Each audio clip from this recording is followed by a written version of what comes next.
The words fell out of Irene Collins like a confession she had never meant to make aloud. She was sitting at her own kitchen table, still wearing her sheriff's star, still wearing the dust of 3 counties on her boots, and she had said it without thinking, without meaning to say it at all, because Joel Chandler had asked her a simple, quiet question. He had asked her if she was hungry. And instead of saying yes or no like a reasonable person, Irene Collins, the most feared law officer between Tucson and Santa Fe, had looked at the man standing in the doorway of her small house and said, in a voice that sounded nothing like herself, "I have not had a home-cooked meal in 11 years." The silence that followed was the loudest thing she had ever heard. Joel stood in the doorway with a cast-iron skillet in one hand and a sack of dried beans in the other. He had arrived in Redemption, New Mexico territory, exactly 4 days ago. He had done nothing remarkable except fix the broken hinge on the jailhouse door and replace the cracked window in the general store. And somehow, through a series of circumstances that still baffled Irene, he had ended up in her kitchen with cooking supplies he had purchased himself, and she had ended up sitting at her own table with her hat in her hands, feeling like a woman who had just cracked open her own chest and shown a stranger everything inside. 11 years. She had not meant to say the number. The number was the betrayal. The number told him everything she had never intended to share. It told him about the dark past she had buried in the red clay of southern Oklahoma, about the secrets she had kept so long they had become her bones, about the hidden motive behind every smile she had never given, about the forced choice she had made at the age of 24 that had turned her into exactly the kind of woman who did not sit at kitchen tables with anyone. Joel set the skillet down on the stove. He did not say anything for a long moment. Then he said, "Well, 11 years is a long time to go without something good." And Irene Collins, who had not cried in front of another human being since she was 19 years old, felt her eyes go dangerously warm. She stood up from the table so fast that her chair scraped the floor loud as a gunshot, and she said, "I should check on the evening patrol." And she put on her hat and she walked out the door, and she stood on her own front porch in the cooling October air of 1884 and breathed like a woman who had just survived something. Through the window, she could hear Joel Chandler beginning to cook. She could smell wood smoke and onions and something that made her stomach ache in a way that had nothing to do with hunger, or everything to do with it. To understand how Irene Collins arrived at that table, at that moment, with that confession broken open between them, you have to go back 4 days. You have to go back to the morning Joel Chandler rode into Redemption on a gray horse with a broken stirrup and a letter of introduction in his coat pocket. And you have to understand that Redemption was a town that ate men alive if they were soft, and broke them open if they were not, and had chewed through 4 sheriffs in 6 years before Irene took the star in 1879. She had been 29 years old when she pinned that badge on her shirt for the first time. She was 34 now. She had earned every year of those 5 in ways that men in this territory whispered about when they thought she could not hear them. She had tracked the Holloway gang across 60 miles of desert in summer heat. She had stood down a cattle baron named Prescott who had tried to buy her silence for a sum that would have set her up comfortably for the rest of her life. She had said no, and she had arrested him instead, and the town of Redemption had looked at her with something that was either respect or fear, and she had decided long ago that she did not care which. What the town did not know was that before she was a sheriff, she had been a wife. His name had been Thomas Collins. She had taken his name because she had been 22 years old and in love in the way that very young women are in love, completely and without reservation, and without the slightest awareness that love requires a particular kind of ground to grow in, and that some ground is poisoned. Thomas Collins had been charming and handsome and deeply troubled, and Irene had told herself for 2 years that she could fix the trouble in him if she only tried hard enough and loved hard enough and cooked enough meals and kept enough peace and gave enough of herself until there was nothing left to give. He had died in the winter of 1873. not by Irene's hand, and not through any act of violence. He had died of a sickness that started in his liver and worked its way outward, and he had died in the bed they shared in their small house in southern Oklahoma, and Irene had held his hand at the end and told him she forgave him for everything, and she had meant it. But she had also meant the word everything in a way that covered a great deal of ground. After Thomas died, she had sold the house. She had not been able to cook in the kitchen where they had shared their meals, because the kitchen held a kind of memory that was too thick and too complicated to breathe through. She had left Oklahoma and moved west. She had taken a job as a deputy in a town called Dry Creek in 1874, because the sheriff there had been desperate, and she had been good with a gun since childhood.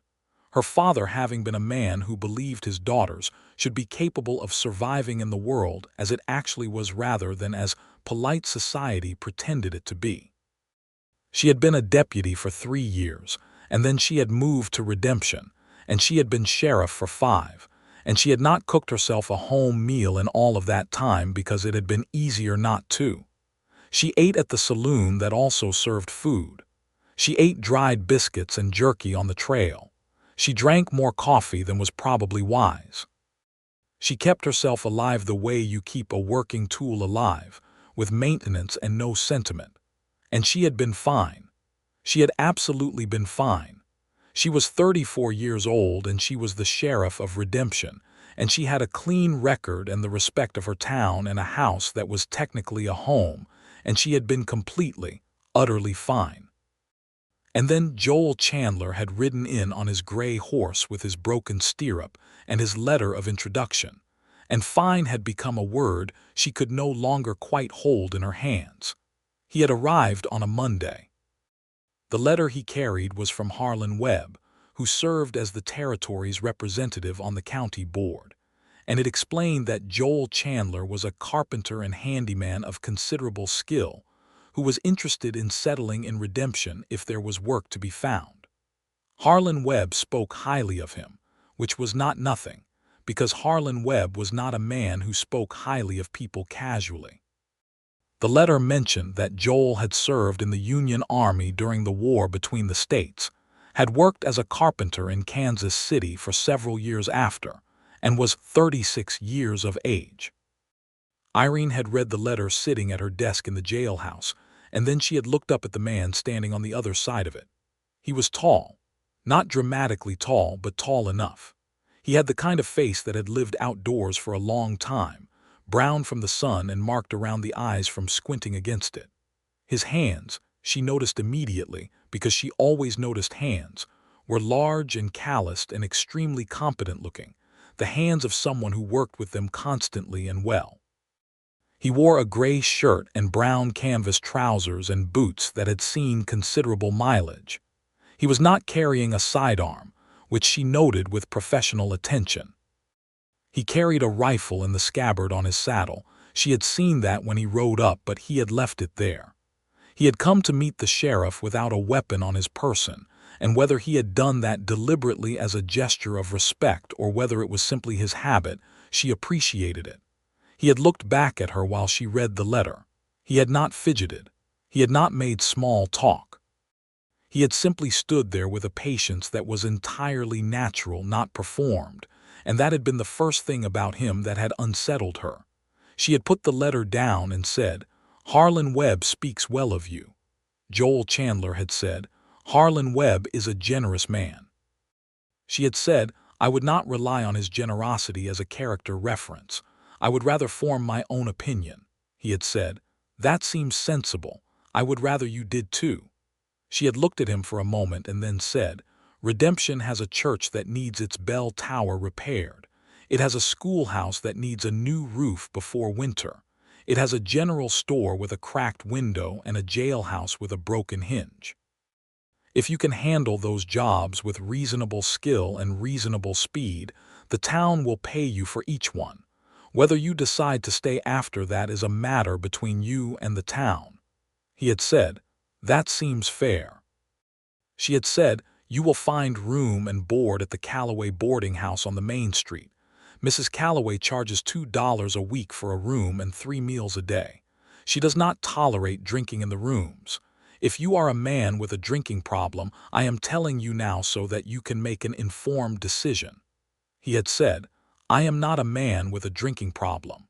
She had said, good. And she had stood up and extended her hand across the desk, and they had shaken hands with the businesslike directness of two people completing a transaction. And she had felt the calluses on his palm against hers and had thought about exactly nothing, because she was a professional. And then she had said, welcome to redemption, Mr. Chandler, and he had nodded and gone. She had watched him walk out through the jailhouse window. She had then returned to the arrest warrant on her desk and read the same sentence 4 times before it produced any meaning. By Tuesday, he had fixed the jailhouse hinge, which had been stuck in a partially open position for going on 6 weeks, during which time every prisoner she had held had rattled it continuously in hope of loosening it further, and the sound had been a particular kind of maddening. When she arrived at the jailhouse that morning, and the door swung cleanly and silently on its repaired hinge, she had stood in the doorway for a moment feeling a disproportionate relief that she attributed entirely to the end of the rattling. By Wednesday, the cracked window in Denton's general store had been replaced, and Elmer Denton, who was 62 years old and had been complaining about that window since spring, had reportedly told 3 separate people that the new man was, quote, worth his weight in gold and then some, which was high praise from Elmer Denton, who was constitutionally disinclined to praise anyone.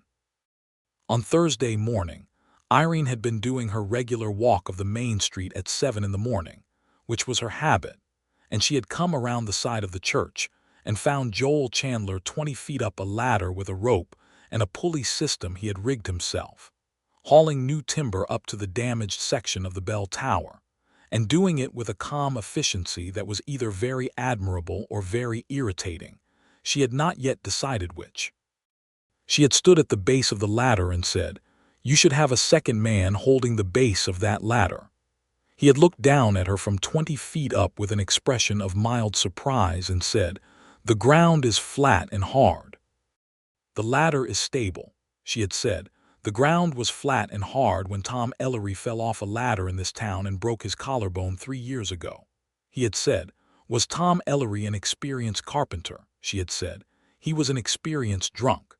He had looked at her for a moment, and then something had moved across his face that might have been the beginning of a smile, and he had said, I will take the comparison as a point in my favor, and return to his work. She had stood at the base of the ladder for another minute, for professional safety reasons, and then she had walked on. That evening, Thursday evening, she had been sitting on her front porch after dark, which she did most evenings when the weather permitted, and she had seen Joel Chandler walking back from the boarding house toward the church, presumably to assess how much more work remained on the bell tower in the last of the light. He had glanced over and seen her on the porch and stopped. He had said, good evening, Sheriff. She had said, good evening, Mr. Chandler. There had been a pause, and then he had said, do you sit out here often in the evenings? She had said, most evenings. It is the only way I can be reasonably certain the town is quiet without actively patrolling it. He had considered this and said, that seems like a very efficient use of time. She had said, I find efficiency necessary. He had said, I do too, though I find it useful to leave room for things that are not strictly efficient. She had looked at him. She had said, such as, he had said, cooking a good meal, sitting still for a while, talking to someone for the pleasure of it rather than for any particular purpose. She had looked out at the dark street for a moment and then said, those are luxuries. He had said, very quietly, or necessities, depending on how you have been living. She had not had an answer for that. After a moment she had said good night, and he had said good night, and he had walked on toward the church, and she had sat on her porch in the dark for another hour, thinking about nothing at all, or so she told herself. Friday morning had brought trouble that was not connected to Joel Chandler in any way except that it was the kind of trouble that reminded her sharply of who she was and what she was here for, which was perhaps relevant. A man named Calvin Drakes had ridden into town from the direction of the Sandoval ranches to the east, and he had been drinking since before dawn, which in Irene's experience was always a sign of a specific kind of desperation. He had come into Denton's general store and demanded that Elmer extend him credit for provisions, and when Elmer had declined, which he did as a policy because Calvin Drakes had never repaid a debt in his life, Calvin had knocked over a display of canned goods and threatened to do considerably worse. Irene had been there within 3 minutes of Elmer sending his boy to fetch her. She had walked into the store and looked at Calvin Drakes, who was 6 feet of angry and drunk, and frightened in the way that men who are about to lose everything are frightened, and she had said, "Calvin, put the can down." He had said in the rough and ragged way of a man who is performing menace because he does not know what else to do, "I need those provisions, Sheriff. My family needs to eat." She had looked at him steadily and said, "I know that. Put the can down and we will talk about your family." The can had gone down. The conversation that followed had lasted 20 minutes and had resulted in Irene personally writing a note to the county relief office in Santa Fe and lending Calvin Drakes $3 from her own pocket, which she did not mention to anyone because it was not relevant to her professional reputation. She had also temporarily relieved him of his gun, which she had returned to him at the edge of town after extracting a promise that he would go home sober and stay there until the county response arrived. It was not glamorous work. It was not the kind of work that made for exciting stories in the Eastern newspapers, but it was her work, and she knew how to do it. She had returned to the jailhouse and she had been writing her weekly report to the county when a knock had come at the door and she had called, "Come in," and Joel Chandler had come in. He had said, "I heard what happened at the store this morning." She had said, "It was handled." He had said, "I know it was handled." "I wanted to say that I thought you handled it well."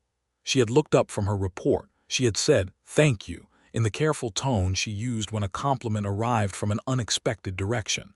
He had said, "I also wanted to ask if you had eaten today." She had looked at him. She had said, "I had coffee this morning." He had said in a tone that expressed no judgment but a very particular kind of concern, "That is not the same thing as eating." She had said, "I have not had time for a proper meal. I will eat at the saloon this evening." He had said, "I have been feeding myself in the evenings using the Callaway kitchen when Mrs. Callaway has finished with it for the night. She has given me permission to use it for my own cooking. I cook enough for 2 without thinking about it. It is an old habit." He had paused. "If you would care to join me this evening." She had almost said no. The refusal had been right there on the front of her tongue, automatic and practiced. She had been saying no to invitations of all kinds for a very long time, because invitations required presence, and presence required vulnerability, and vulnerability was a trap she had escaped at considerable cost and had no intention of walking back into. But she had been up since before dawn, and she had handled Calvin Drakes, and she had a head that ached dully from too much coffee and not enough of anything else. And Joel Chandler was looking at her with something in his expression that was not pity exactly, and was not romantic interest exactly, but was simply a kind of straightforward human recognition, as though he could see that she was tired in a way that went past the physical, and he was offering something that went past the physical too. She had said, "All right," which was how she had ended up at her own kitchen table. She had suggested the boarding house kitchen, but Mrs.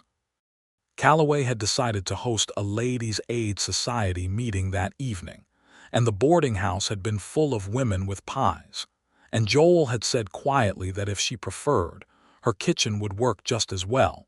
He would bring everything he needed, and she had agreed before she quite knew she had agreed.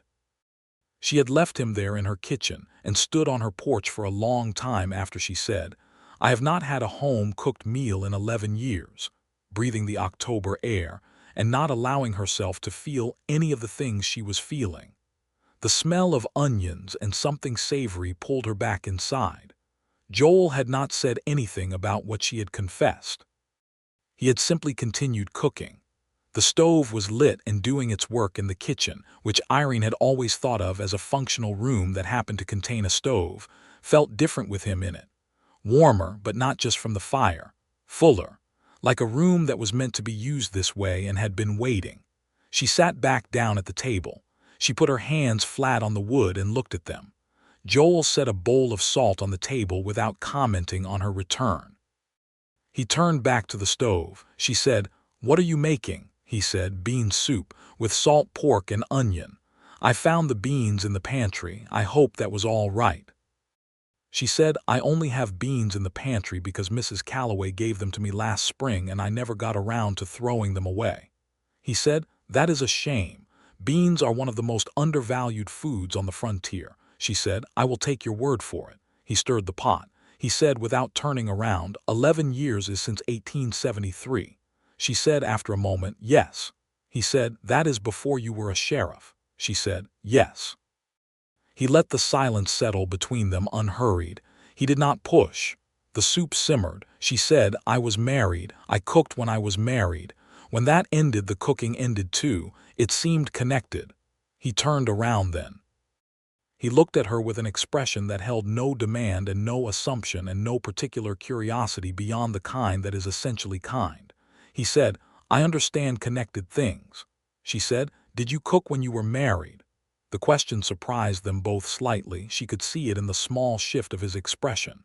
He said, "Yes, I was married too, for a while." She said, "What happened?" He said, "She did not survive the winter of 1876.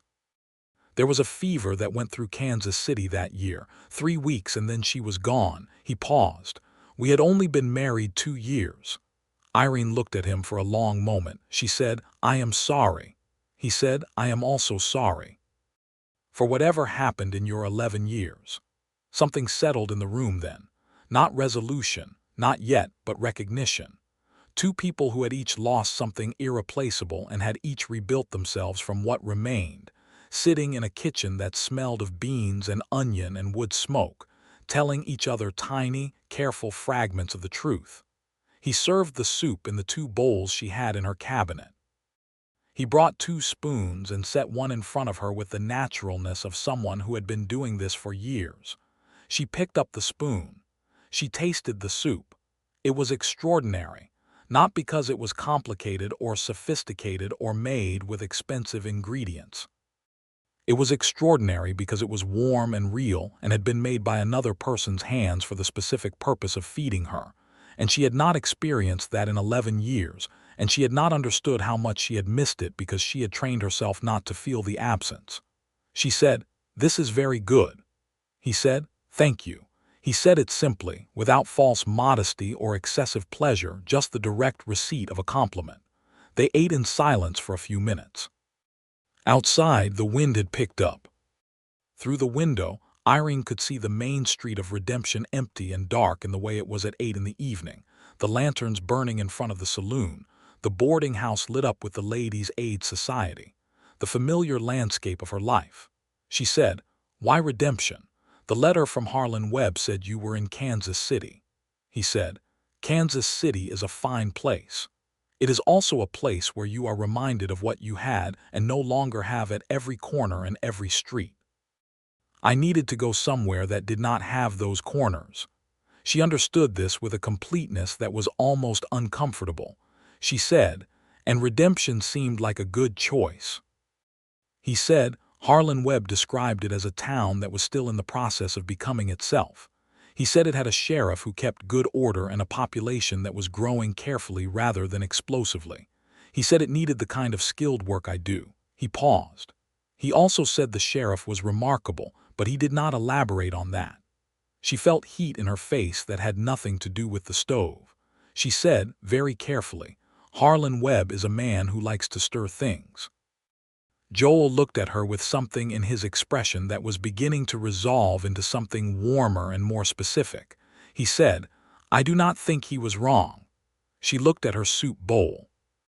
She said, "You have been here 4 days." He said, "I am aware of how long I have been here." She said, 4 days is not enough time to make any kind of assessment of anyone." He said, "No, but it is enough time to begin to want to know more."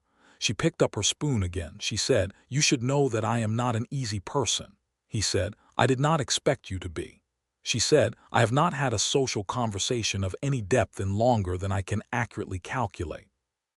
He said, "That seems like something worth changing." She said, "I have a complicated history." He said, "So do I find that most people who are worth knowing do." She looked at him across the table. This man who had appeared in her town 4 days ago with a broken stirrup and a good letter of introduction, and who had, without apparent effort or strategy, produced the first home-cooked meal she had eaten in 11 years, and who was looking at her across the table with an expression of patient, interested openness that she found more frightening than anything Calvin Drake's had ever done. She said, "You are a very unusual man, Mr. Chandler." He said, "You are a very unusual woman, Sheriff Collins." The clock on the wall ticked, the soup steamed. Outside, redemption went about its quiet Friday night business. She said, "You can call me Irene." Something moved across his face.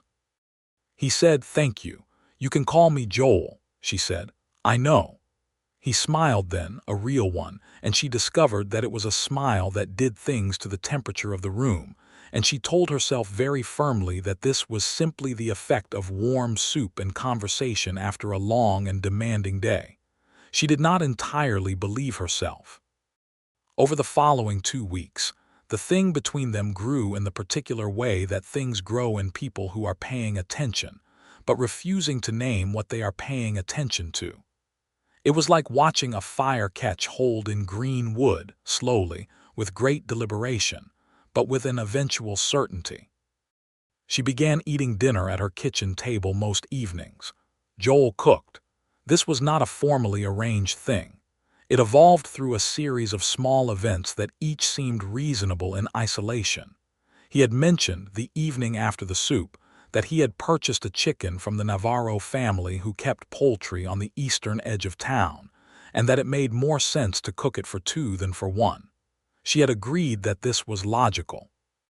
He had cooked the chicken with dried herbs and a sauce that involved molasses and vinegar, and something she could not identify, but that was the best thing she had tasted since before Thomas died. After that, it had simply become what happened in the evenings. She learned things about him in pieces, the way you learn a landscape by moving through it rather than looking at a map. She learned that he had grown up in Ohio, in a family of 5 children, and that he had been the third, and that his older brother had died in the war at Chickamauga, and that this was a weight he still carried without drama. She learned that he had learned carpentry from his father and refined it in Kansas City, and that he found genuine pleasure in working with wood, in the problem-solving of it, in the way a space could be made more livable by a person who paid attention to what the space needed. She learned that he read. He had 3 books in his saddlebag, which was a significant number given the limited space of a saddlebag, and he treated them with the care of a man who considered books important.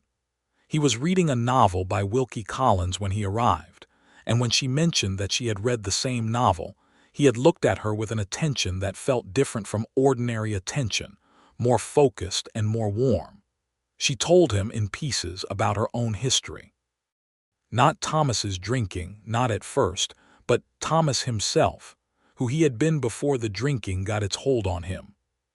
She told him about Oklahoma and the hard beauty of it, and about her father who had taught her to shoot and her mother who had taught her to be meticulous, and about the way she had arrived in redemption with nothing but a horse and a skill set, and a determination that had been born from grief, and had eventually become something steadier and more deliberate. She told him about the first arrest she had made as sheriff of redemption, which had been the arrest of a man who had been stealing cattle from the Navarro family, not dramatically or violently, but through a patient and systematic accounting fraud that had taken her 3 weeks to unravel and document, and she had been more proud of that case than of any of the more dramatic things she had done. He listened to all of it with his full attention. He asked questions that were specific and genuinely curious, rather than politely performative. He did not offer advice or consolation or try to soften the harder edges of what she described. He simply received it, and his reception of it made her feel, for the first time in a very long time, that what she had to say was worth saying. The bell tower was finished by the end of the second week. The schoolhouse roof followed shortly after, a job that took Joel and two local men he had recruited and trained, because the roof was too large for one person, and watching him teach the two young men, carefully and patiently and with a kind of natural authority that was never overbearing, had done something to Irene's interior architecture that she had not expected and had not been prepared for. In the third week, the trouble arrived. Its name was Marcus Holloway.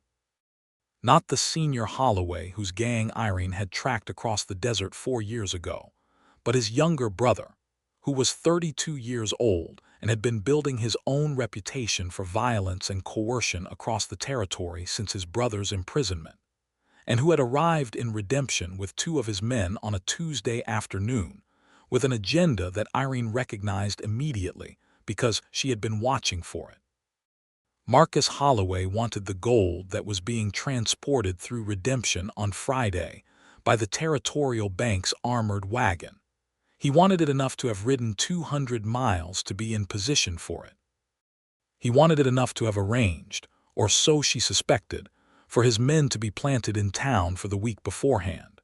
She had known Marcus Holloway was coming for 3 days before he arrived, because she had a network of contacts across the territory that she had built over 5 years.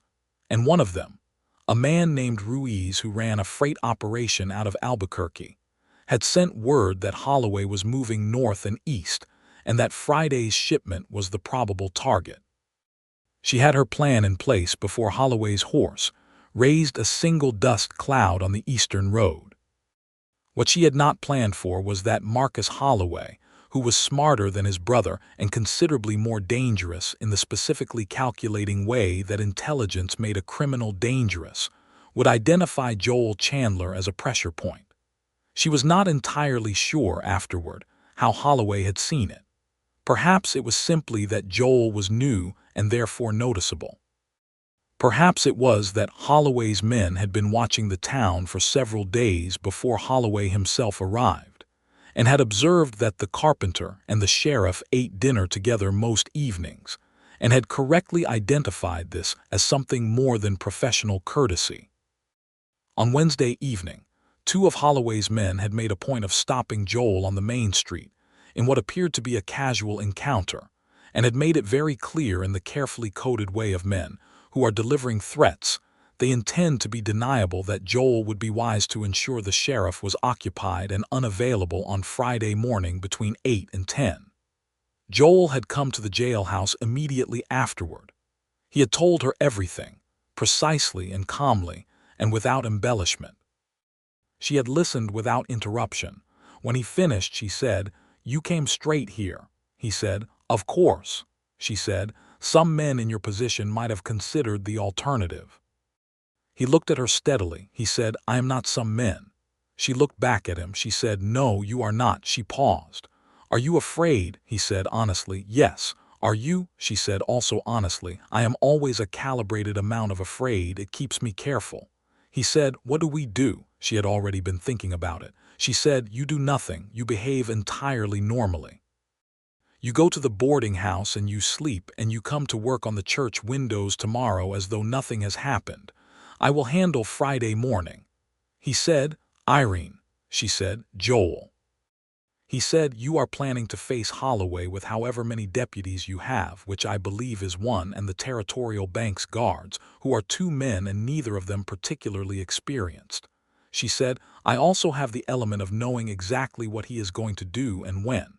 He said, "I want to help." She said, "You are not a lawman." He said, "I was a soldier for 3 years." She said, "That was 20 years ago." He said, "I still know how to hold a rifle, and I still know how to be where I am supposed to be and do what I am supposed to do under difficult circumstances." He paused. "And I am not willing to sit in the boarding house while you walk into a situation that could kill you." The word kill hung in the air between them. She said, The situation is unlikely to kill me. I have been in worse situations. He said, I know you have. I am still not willing to sit in the boarding house. She looked at him for a long time. She was aware of something happening inside her chest that she did not have an adequate professional vocabulary for. She said, I will not put you in a position of direct confrontation. He said, tell me what would actually be useful. She thought about it. She said, the bank wagon will come in on the Eastern Road at approximately 8 in the morning. Holloway will try to take it at the edge of town before it reaches the main street. If I have someone positioned at the roof of the feed store on the eastern end with a rifle who can cover the road approach while I and my deputy come in from the front, we substantially reduce Holloway's operational options. He said, feed store roof.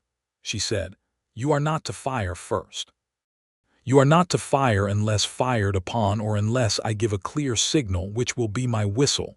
3 blasts, he said. 3 blasts, I understand. She looked at him. She said, if anything goes wrong, you get down from that roof and you get to cover and you stay there. He said, I will if you will. She said, I mean it, Joel. He said, so do I, Irene. Thursday was the longest day she could remember in recent history, and her recent history included several days that had been objectively more dangerous. The length of it was partly practical, as she spent it finalizing her preparations and briefing her deputy, a capable young man named Sam Briggs who had been with her for a year and a half and who she trusted completely, and coordinating with the bank wagon's guards through the letter she sent with the afternoon rider. But the length of it was also partly something else, something that had to do with the awareness of Joel on the other side of town going about his day as normally as he could manage, and the knowledge that she had involved him in something that could go wrong. She had not intended to involve anyone in her life in any significant way. That had been the plan. The plan had been working excellently for 11 years. The plan had apparently not survived the encounter with a man who cooked bean soup and listened, and said, I am not some men, in the voice of someone stating a simple fact. Friday morning, 5:45, she was at the feed store roof. She met Joel there in the gray pre-dawn and she gave him the rifle she had selected, a good Winchester that she trusted, and she checked that he knew how to handle it, which he did, clearly and without performance, and she looked at him in the early morning dark and said, you do not have to do this. He said, I know, she said, when this is over. He said, yes. She said, I would like to have a conversation. He looked at her. The first light was just beginning at the horizon, the sky going from black to deep blue above the desert to the east. He said, I would like that very much. She went down from the roof and took her position.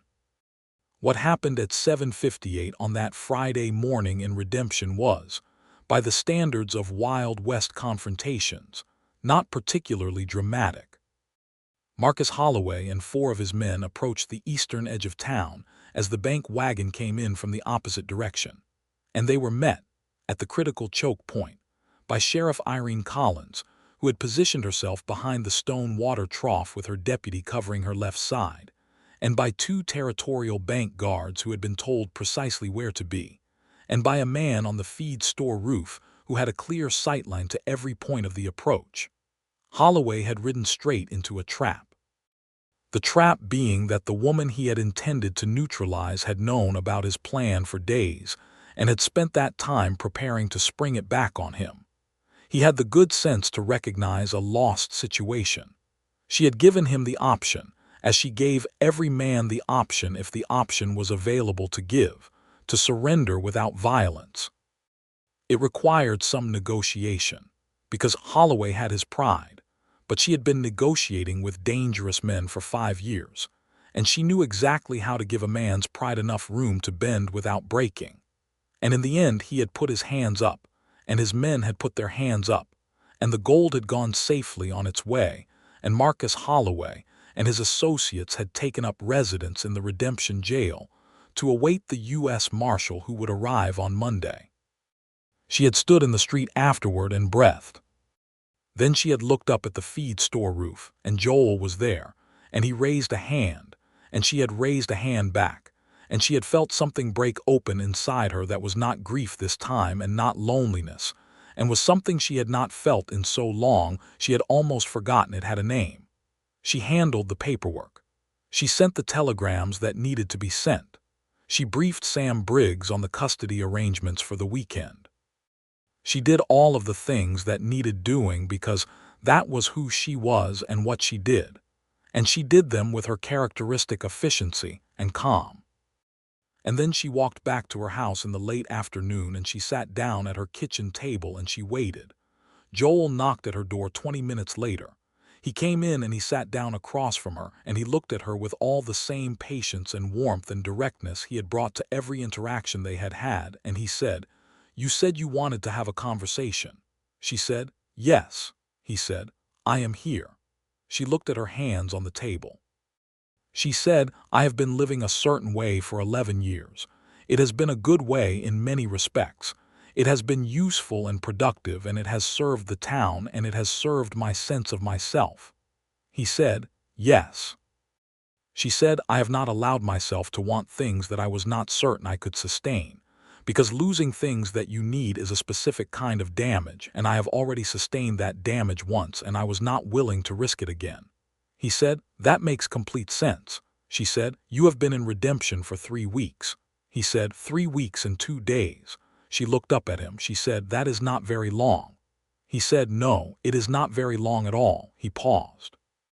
"It has been enough time for me to know that I want to be here for considerably longer," she said, "here in redemption, or here specifically." He said, looking directly at her, "Both. But primarily here specifically." She said, "Joel." He said, "Irene." She said, "I am not easy. I have told you this." He said, "You have. I find that I do not want easy. I have not wanted easy for a long time. I think I confused easy with peaceful for a while, and I understand now that they are different things." She said, "What is the difference?" He said, "Easy is the absence of friction. Peaceful is what you have when you have found someone whose friction matches yours." She looked at him for a long moment. She said, "That is a remarkably apt description of something." He said quietly, "I have had some time to think about it." She said, "I would like to try. I do not know how to do it gracefully. I suspect I will make a complete mess of it on multiple occasions." He said, "So will I. That seems fair." She said, "I am the sheriff of this town, and that is not a temporary condition. My work will always be what it is. It will not always be convenient or comfortable." He said, "I know what your work is. I watched you today. I have been watching you for 3 weeks. I am not under any illusions about what your work requires, and I do not want you to be anything other than what you are." She said, "You cooked bean soup in my kitchen 3 weeks ago, and something happened that I was not expecting." He said, with the beginning of that smile she was learning to anticipate, "Something happened to me too." She stood up from the table. He stood up too, and they stood on opposite sides of her kitchen table looking at each other in the late afternoon light, and Irene Collins, who had not reached toward anyone in 11 years, reached across the table and put her hand over his. He turned his hand over and closed it around hers. Neither of them said anything. There was nothing that needed to be said. The kitchen held them both in its warmth and silence, and outside redemption went on being redemption, and inside, something that had been closed for a very long time opened itself to the possibility of being otherwise. He made dinner that evening too. She helped, for the first time, standing beside him at the stove, learning the particular rhythm of cooking alongside someone else, the accommodation and the coordination of it, the small negotiations of who held the spoon and who tended the fire. It was surprisingly easy to learn, or maybe not surprising given who was teaching her. She laughed twice during the preparation of the meal, which was not something she did often, and both times he looked at her with such uncomplicated delight that she felt it all the way down to her boots. The months that followed were a kind of education in something she had not expected to study again. Joel had decided to stay in redemption permanently after the first month. He had made this decision quietly and announced it to her over dinner on a Thursday evening in November, simply stating that he had spoken to Mrs. Calloway about a longer-term arrangement and that he intended to establish himself in the town as a permanent resident and craftsman, and that he hoped she was agreeable to this. She had said, "I am entirely agreeable to this." He had said, "Good," and passed her the bread. He became, over the winter months, a presence in the town that was as natural as though he had always been there. He completed more work on the church and the schoolhouse. He built a new counter for Denton's general store that Elmer Denton declared the finest piece of furniture he had ever owned. He took on an apprentice, the 16-year-old son of one of the ranching families, and taught him with the same patient competence he brought to everything else. Irene watched him become part of Redemption and felt something that she eventually identified with characteristic precision as pride. She was proud of him. This was a feeling she had not anticipated, and it delighted her in a quiet, deep way. They spent every evening together that her work permitted. Some evenings she was out late and he left food for her on the stove, covered, still warm when she returned, and she would eat it alone at the table and feel his presence in the care of it. Some evenings he read to her while she handled her paperwork at the kitchen table, his voice steady and warm in the lamplight, and she would work and half listen and feel the day's tension leave her body in a way it had never left before. The first time he told her he loved her was in January of 1885, 3 months after he had arrived in Redemption. It was a cold evening and they were sitting by her fire, and she had been telling him about a conversation she had had with Sam Briggs about an investigation. She was running into a series of small thefts in the eastern part of the territory, and she had been deep in the middle of explaining her approach to the evidence when she had noticed that he was not looking at the fire anymore but at her, with an expression that stopped her mid-sentence. She had said, "What?" He had said simply, "I love you." She had looked at him for a long moment. She had felt the words land in her, felt the way they settled somewhere deep and permanent. She had said, "That is a significant statement." He had said, "Yes," she had said, "I have not heard that in a very long time. I need a moment to receive it properly." He had said, "Take whatever time you need." She had looked at the fire for a moment. She had looked back at him. She had said, "I love you too. I have been somewhat stubbornly refusing to name it for several weeks, but that is what it is." He had reached over and taken her hand, the same way she had reached across the kitchen table in October, and they had sat by the fire, and she had felt something that she would not have known how to describe in words, but that she would have recognized by its warmth and its steadiness, and its complete lack of any edge of fear.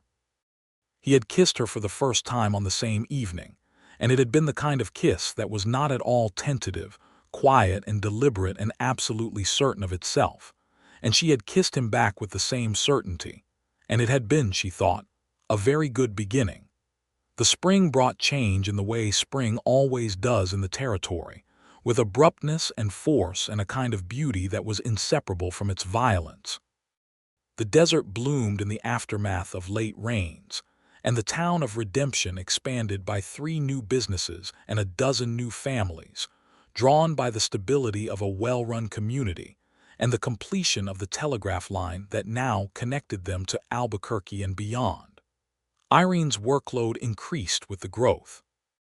She hired a second deputy, a woman named Clara Whitfield, who had applied for the position in a letter that demonstrated more intelligence and capability than most applications Irene had ever read, and whose hiring caused a minor sensation in the town that Irene handled by ignoring it completely and letting Clara's work speak for itself, which it did very quickly and very convincingly.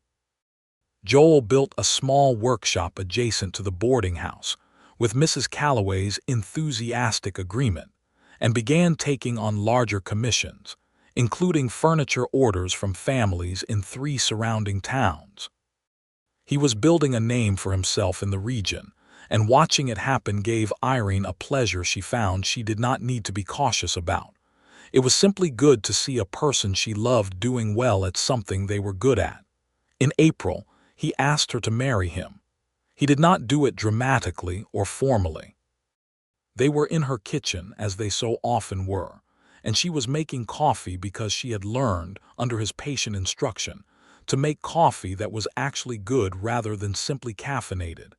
And he was sitting at the table she had sat at on that October evening when everything had changed, and he said, "I would like to marry you, Irene, if you are willing." She turned from the stove and looked at him. She said, "I was married before. It was complicated." He said, "I know, I was married before too. It was not complicated in the same way, but it was still a loss, and I understand that marriage is not a simple thing to undertake for a second time." She said, "I am the sheriff of this town. That is not going to change." He said, "I know." She said, "I am not a conventional woman, and I have never been, and I am not going to become one." He said, "Irene, I fell in love with you specifically, not with a conventional woman, with you." She looked at him. She felt the coffee beginning to bubble on the stove behind her. She said, "I want to be very clear about what you are choosing." He said, "I have been clear about it for 6 months. I am still choosing." She said, "Yes." He said, "Yes to clarity or yes to the question?" She said, "Both." He got up from the table and came to her and held her face in his large, calloused, competent hands and looked at her the way he always looked at her, with complete attention and complete warmth. And he kissed her, and she kissed him back. And behind her the coffee boiled over, and neither of them noticed for a considerable amount of time. They were married in June of 1885 in the church whose bell tower Joel had repaired, which seemed to Irene like a satisfying symmetry.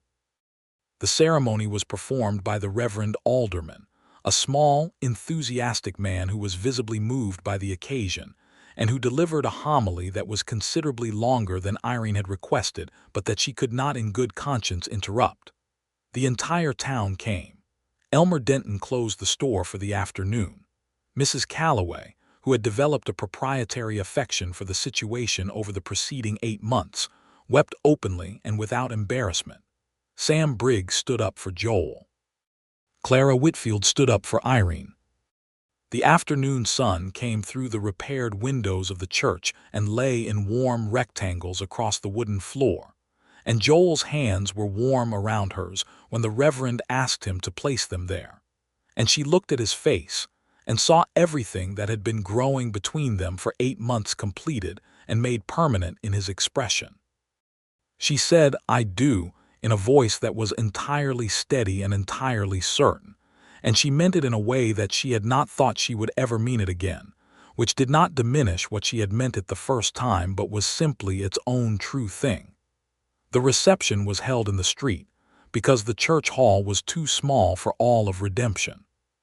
Someone produced a fiddle, and then a second fiddle appeared from somewhere, and the evening became the kind of thing that Redemption would talk about for years, not because of any particular drama, but because of the quality of the happiness in it.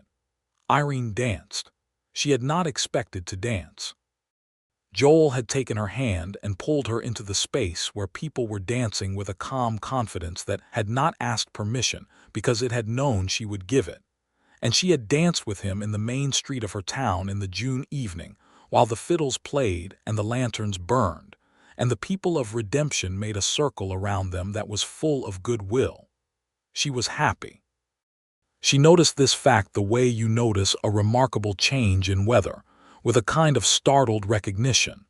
She was genuinely and thoroughly happy, in the specific way that people are happy when they have stopped expecting happiness and found it anyway. They moved into a house on the north side of town that Joel had spent the spring months repairing and renovating, with a kitchen that had a good stove and a window that looked out onto a small garden that was going to be a real garden by next year if either of them could manage the time to make it one. The house was larger than her previous one, with 2 bedrooms and a parlor and a back porch that faced west so that you could see the desert sunset from it. And Irene had stood on that porch on their first evening in the house and watched the sky go from gold to orange to red to deep purple, and felt the kind of peace that Joel had described months ago, the kind that came not from the absence of friction, but from the presence of the right person beside you. He was beside her on that porch. He had brought 2 cups of coffee.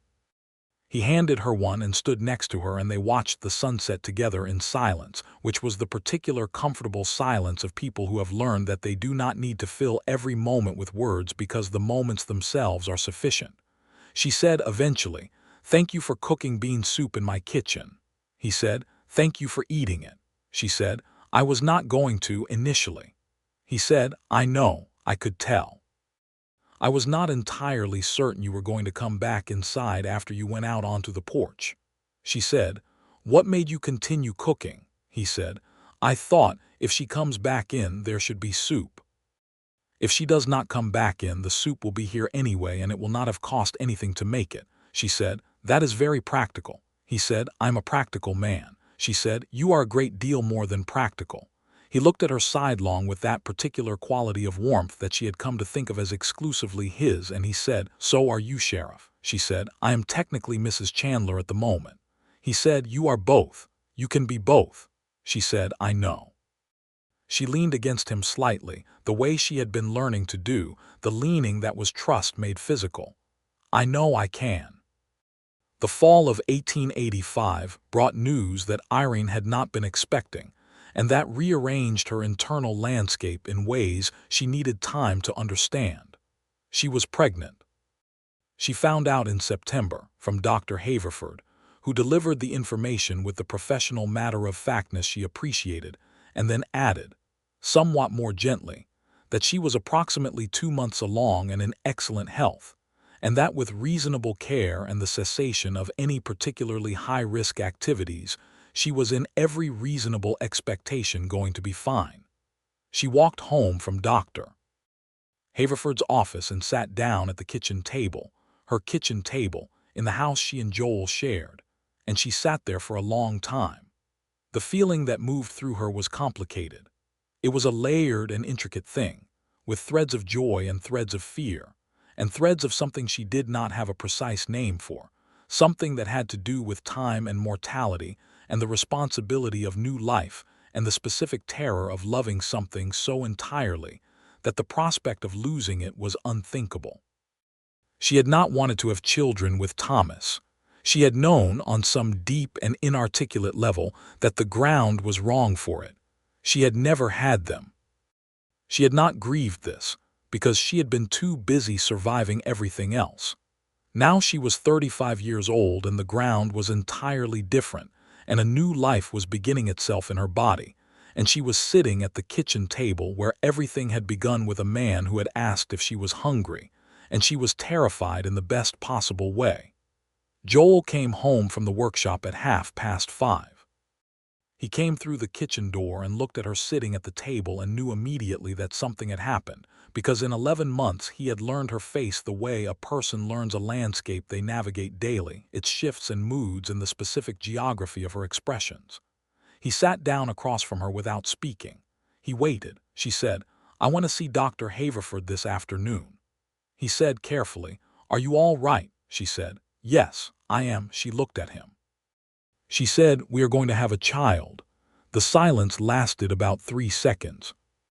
Then Joel Chandler, who was generally a composed man, put his face in his hands for a moment in a way that was not distress but was something else entirely, the particular overwhelm of a joy that is too large for the body to contain quietly. When he looked up, his eyes were bright. He said, "Irene." She said, "I know." He reached across the table and took both of her hands and held them. He said, "Are you frightened?" She said, profoundly. He said, "So am I." She said, "Good. I would be concerned if you were not." He said, "I am also. I do not have words that are big enough for what else I am." She said, "Neither do I."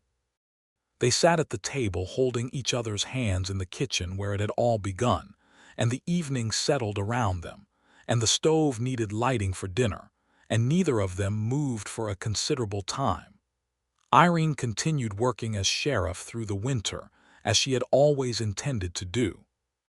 She had a frank conversation with the county board, through Harlan Webb, about her continued capacity and her plans, and she made it perfectly clear that pregnancy was a condition and not a disability, and that she intended to remain in her position, and that the county was welcome to its opinion, but the decision was hers. Harlan Webb, who had been around long enough to understand that arguing with Irene Collins was a project with a very poor return on investment, relayed her position to the board and reported back that they were largely amenable. She did reduce some of the more physically demanding aspects of her patrols, because she was not foolish and Dr. Haverford's advice was sensible, and she increased Clara Whitfield's responsibilities in ways that Clara handled with the quiet competence that continued to be one of the more satisfying professional decisions Irene had ever made. Joel built a cradle in his workshop in December, working on it in the evenings when the commission work was done, and Irene had come to the workshop one evening to bring him his supper, and found him at the workbench with the half-finished cradle in front of him, running his hands along the wood in the assessing way he had, checking the smoothness and the joints, and something about the sight of it, his large, careful hands on the wood that was going to hold their child, had moved her in a way that she felt down to her foundations.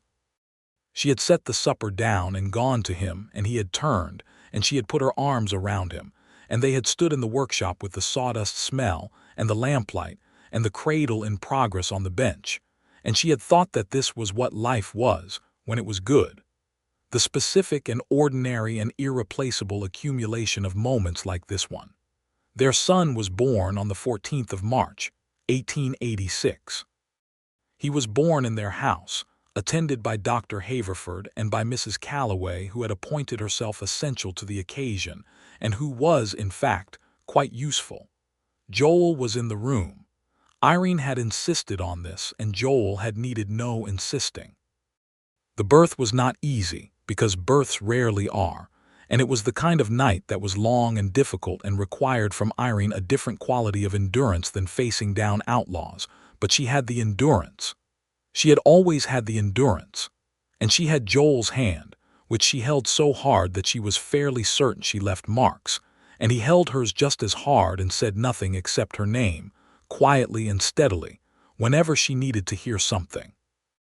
When it was over and the baby was breathing and the room had settled into the particular exhausted piece of aftermath, Joel had held his son for the first time, sitting in the chair beside the bed, and Irene had looked at him looking at the baby with an expression of complete and undefended love, and she had known that everything she had been frightened of had been worth the courage it had taken to step through it. She said, "He has your hands." Joel looked up from the baby to her. "He said he has your expression," she said. "What expression?" he said. "The one that says, I have assessed the situation and I intend to manage it thoroughly." She laughed, exhausted and happy. She said, "That is the expression of a capable person." He said, "It is." He brought the baby to her and she held him, and he was warm and real and completely himself, this new person who was also part of her and part of Joel and entirely his own. And she looked at his face and said hello to him quietly, and he screwed up his face in a way that was very expressive for someone who was 12 minutes old. They named him Robert James Chandler, after Joel's brother who had died at Chickamauga. Joel had suggested it, and Irene had said immediately that it was exactly right. Redemption took to Robert James Chandler with the enthusiasm of a small town that enjoys having something to celebrate collectively. Elmer Denton was reportedly the first person after the immediate household to hear the news, and he told everyone he saw for the following week. Mrs. Calloway made enough food to feed the town for a month. Clara Whitfield, who was not a demonstrative person, came to the house on the second day and looked at the baby with the expression of someone who had not expected to be moved and was being moved anyway. Sam Briggs, who had 2 children of his own, gave Joel extremely practical advice about the immediate future, which Joel received with the seriousness it deserved, and the trace of amusement that Irene, watching from the bed, found she had the energy to appreciate. Irene returned to full duties 6 weeks after the birth, which Dr. Haverford considered respectable, and which Mrs. Calloway considered alarming, and about which Joel said nothing except to make sure that there was always a warm meal waiting for her at the end of every working day, which he had been doing since November and continued to do because it was what he did and what he was. a man who fed the people he loved. The years that followed built themselves on the foundation of that first year in the way that good years do, layer by layer, each one adding something and shifting something and deepening what was already there. Robert James grew. He had his mother's dark eyes and his father's large hands, and a temperament that combined both of their best qualities in an arrangement that was frequently mischievous and always fundamentally kind. He adored his father with an enthusiasm that Joel received with quiet joy, and he regarded his mother with an admiring wariness that Irene found both amusing and, she admitted to herself, somewhat deserved. In 1889, Irene was elected sheriff for the third time, running unopposed, which she noted in her journal with the dry economy that characterized her private writing. The territorial push toward statehood was bringing changes to New Mexico that Irene watched carefully and participated in where her participation was useful, ensuring that the communities she served were represented accurately in the discussions being held about the territory's future. She was aware, in those years, of the injustices that the territory's growth was producing and perpetuating. The Navarro family and others like them, whose land had been here for generations, found themselves navigating a legal system that was not designed with them in mind. Irene used her position where she could, which was limited but not nothing. She enforced the laws she had the authority to enforce with strict impartiality, which meant that the wealthy ranchers who expected preferential treatment did not receive it, and the families who expected to be overlooked discovered that she did not overlook anyone. It did not make her universally loved. It made her something better, which was broadly trusted. In 1890, they had a second child. A girl this time, born in November with a full head of dark hair and an immediate and imperative set of opinions about the world. They named her Irene Ruth, and from the moment of her arrival, she was plainly going to be a person of considerable character. Joel watched her with the same expression he had worn when watching Robert James as a newborn, the expression of a man who has been entirely undone by love and is perfectly at peace with this. Robert James, who was 4, regarded his sister with the suspicion of a firstborn confronted by competition and the tenderness of a child who was, at his core, his father's son in the generosity of his heart. By the time Irene was 6 months old, he had appointed himself her primary protector and explainer, a role he would not relinquish for the next 20 years. The kitchen table was the center of things. It always had been from the very beginning, and it remained so. The table that had held Irene Collins in her solitude on an October evening in 1884 now held a family around it every morning and every evening. 4 people in their various states of presentability and appetite and opinion, with the stove going and the coffee made and food that was cooked with love by a man who had asked a simple question one evening and received an answer that had changed everything. Joel cooked most evenings. Irene cooked sometimes, more than she would have predicted in 1884, having discovered under his teaching that cooking was not the fraught and grief-laden thing it had been when she was married to Thomas, but was, with the right person beside her, a kind of pleasure. She was not as skilled as Joel. She was a fair and improving cook. He never said anything about the difference in their skill levels, except to eat everything she made with evident appreciation, which she understood as one of his many forms of love.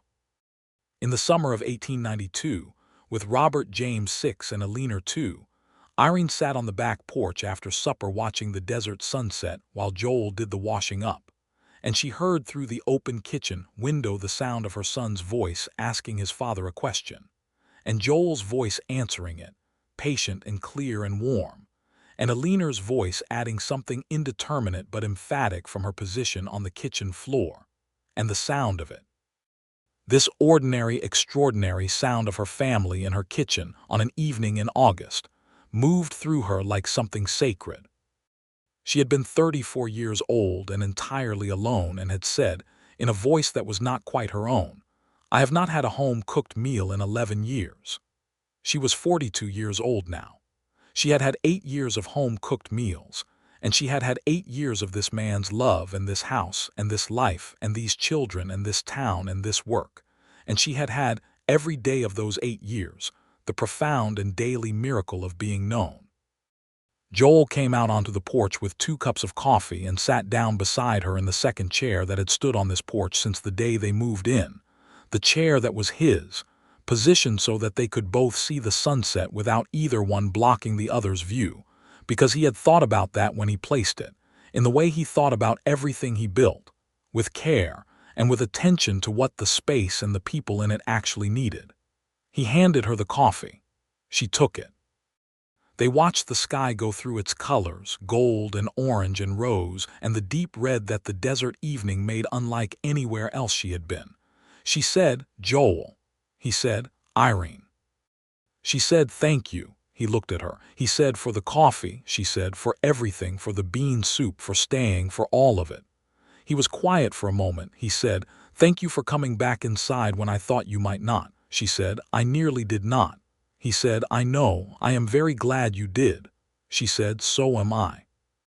He reached over and took her hand, as he had done on that first evening across the kitchen table, and she held his hand in hers, as she had done ever since, and they sat on the porch in the cooling evening of a New Mexico summer, their children's voices coming warm and clear through the open kitchen door behind them, the desert spreading vast and beautiful before them, the town of redemption quiet and settled and cared for in the valley below. Inside, Robert James said something to Irene that made her erupt into delighted laughter, the clear, bright sound of a 2-year-old who finds everything funny, and Irene felt the sound of it go through her like a bell. She had thought, 11 years ago, that she had known what she was doing. She had thought she had made the right calculations and accepted the right losses and built the right life from what was left to build with. She had been competent and careful and correct about many things. She had been wrong about the hunger. She had been wrong about how much it was possible to need warmth and company and soup made by another person's hands, and a voice that said your name in the dark as though it were something worth saying. She had not understood that hunger of that kind does not go away simply because you stop feeding it. She had not understood that it waits, patient and persistent, for the person who asks the right question. Joel had asked if she was hungry. She had said something true before she knew she was saying it, and everything that mattered had followed from that truth. She thought about that sometimes, the extraordinary leverage of a single honest moment. How much life could turn on one sentence said without armor, to one person who was ready to hear it and respond to it with the fullness of himself. She squeezed his hand. He squeezed back. The sunset completed itself in the west. The stars were beginning to show in the east, the first ones always appearing over the dark edge of the desert while the sky was still orange near the horizon. She knew these stars. She had watched them from this porch for years, and she would watch them for years more. This man beside her, these children behind her, this work ahead of her in the morning, and this life, this irreplaceable and particular life, all of it built from a moment of accidental honesty over a bowl of bean soup in a kitchen that had been waiting, she now thought, for exactly this. Inside, Irene began to fuss toward bedtime, the specific escalating declaration of a tired toddler approaching her limit. Joel made a movement as though to get up, and Irene said, "I will go." He looked at her with mild surprise. She did not always volunteer for the bedtime process, which was more his domain, partly by inclination, and partly because the children had long ago established their preferences, and he was the more requested parent for the ending of the day. She said, "I want to." He settled back in his chair with a smile that she felt rather than saw, and she went inside. Irene was standing in the kitchen looking aggrieved and magnificent in the way of a tired child, who believes the world has arranged itself specifically to inconvenience her. Robert James was watching her with the resigned sympathy of an older sibling who has been through this enough times to understand the pattern. Irene picked Irene up. Irene immediately buried her face in Irene's neck in the way she had of claiming territory, and Irene held her daughter's warm weight and walked to the back bedroom, and Robert James followed of his own accord, because bedtime had its rituals and he did not like to miss them. She settled a leaner and then sat on the edge of Robert James's bed and looked at her son in the lamplight. This brown-eyed, large-handed, serious and funny boy who was 6 years old and entirely himself. And she said, "Good night." He said, "Good night, Mama." He considered for a moment. He said, "Is Papa coming to say good night?" She said, "He is on the porch. He will come in soon." He nodded. He said, "I heard you and Papa talking." She said, "What did you hear?" He said, "You said thank you. Papa said thank you too." He considered this with the philosophical gravity of a 6-year-old. Why? She thought about how to answer this in a way that was true and also comprehensible to someone who had been alive for 6 years. She said, "Because we are glad to have each other." He thought about this. He said, "I am glad to have you too." She looked at him for a moment with everything she had, this boy who was part of her and part of Joel and part of this place and this time and this life. She said, "I am very glad to have you." She kissed his forehead and said good night again and went out, leaving the lamp low the way he liked it. Joel was in the kitchen when she came back through. He had started a small pot of something on the stove. She did not know what, and he turned when she came in and she went to him and he put his arms around her and she stood in her own kitchen in the warmth of it and breathed. He said quietly into her hair, "Both of them down," she said, "nearly." He said, "I made a little cocoa, for after." She pulled back slightly to look at him. She said, "With the sugar and the cinnamon," he said. "Is there another way worth making it?" She said, "No." She looked at him, this man who was her husband and her home and the person who had ended her 11-year fast with a bowl of beans and an honesty that had met hers and held it, and she said, "I love you." He said, "I love you too, Irene, very much, every day." She said, "Good. So do I every day." He turned back to the stove and she went to the table and sat down, at her kitchen table, in her house, in her life, and listened to the small sounds of the evening, the stove and the child settling down the hall and the coyotes somewhere out in the desert making their distant music, and the particular and irreplaceable sound of a person she loved moving about her kitchen, making something warm for both of them to share. The night settled around redemption like a familiar thing. The stars were thick and clear over the desert. The town was quiet and cared for and going about the business of being alive. And in a kitchen on the north side of town, a sheriff sat at her table and was fed and was full and was home.